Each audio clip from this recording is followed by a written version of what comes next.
राजा भोज के दरबार में बड़े पंडित थे, बड़े ज्ञानी थे। राजा कभी कभी उनकी परीक्षा भी लिया करते थे। एक दिन वह अपना तोता अपने राजमहल से दरबार में ले आए। तोता बस एक ही रट लगाता था, एक ही बात बार बार दोहराता था, बस एक ही भूल है, बस एक ही भूल है, बस एक ही भूल है। राजा ने अपने दरबारियों से पूछा, यह तोता कौन सी भूल की बात कर रहा है? राजा ने कहा, अगर ठीक जवाब न दिया तो फांसी, ठीक जवाब दिया तो लाखों के पुरस्कार और सम्मान। पंडित बड़ी मुश्किल में पड़ गए। अब अटकलबाजी नहीं चल सकती थी। खतरनाक मामला था। ठीक जवाब क्या हो, तोते से तो पूछा भी नहीं जा सकता। तोता कुछ और जानता भी नहीं। तुम लाख पूछो वह इतना ही कहता, बस एक ही भूल है। पंडित सोच विचार में पड़ गए। उन्होंने मोहलत मांगी और खोजबीन में निकल गए। राजा के दरबार में जो सबसे बड़ा पंडित था वह भी घूमने लगा कि कहीं कोई ज्ञानी मिल जाए। अब तो ज्ञानी से पूछे बिना न चलेगा। शास्त्रों में देखने से अब कुछ अर्थ नहीं है। अनुमान से भी अब काम नहीं होगा। जहां जीवन खतरे में हो वहां अनुमान से काम नहीं चलता।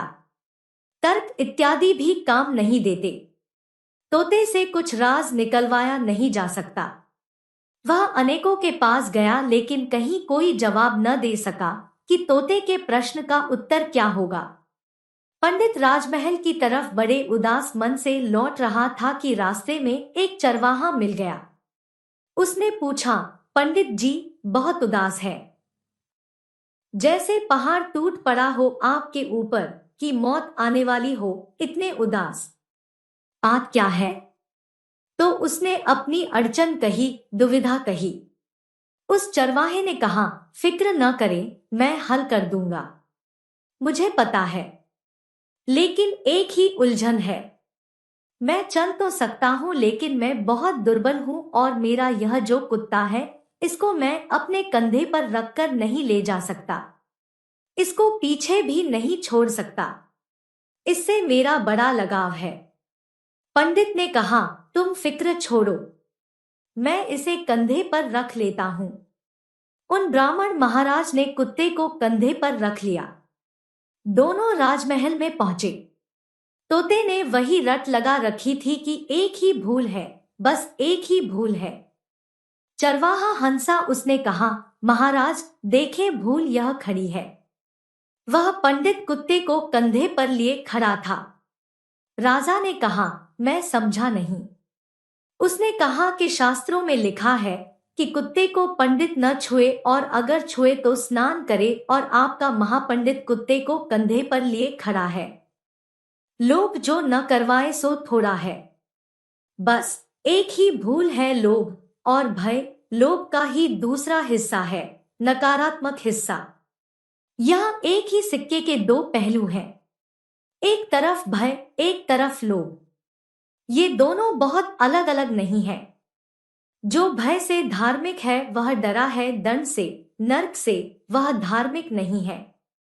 और जो लोभ से धार्मिक है, जो लोलुप हो रहा है, वह वासनाग्रस्त है स्वर्ग से, वह धार्मिक नहीं है। फिर धार्मिक कौन है? धार्मिक वही है जिसे न लोभ है न भय, जिसे कोई चीज लुभाती नहीं और कोई चीज डराती भी नहीं। जो भय और प्रलोभन के पार उठा है वही सत्य को देखने में समर्थ हो पाता है। सत्य को देखने के लिए लोभ और भय से मुक्ति चाहिए। सत्य की पहली शर्त है अभय, क्योंकि जब तक भय तुम्हें डामाडोल कर रहा है तब तक तुम्हारा चित्त ठहरेगा ही नहीं। भय कंपाता है, भय के कारण कंपन होता है। तुम्हारी भीतर की ज्योति कंपती रहती है। तुम्हारे भीतर हजार तरंगे उठती है, लोभ की, भय की। राजा चरवाहे के उत्तर से संतुष्ट हो गया और उसे उचित इनाम और सम्मान देकर विदा किया।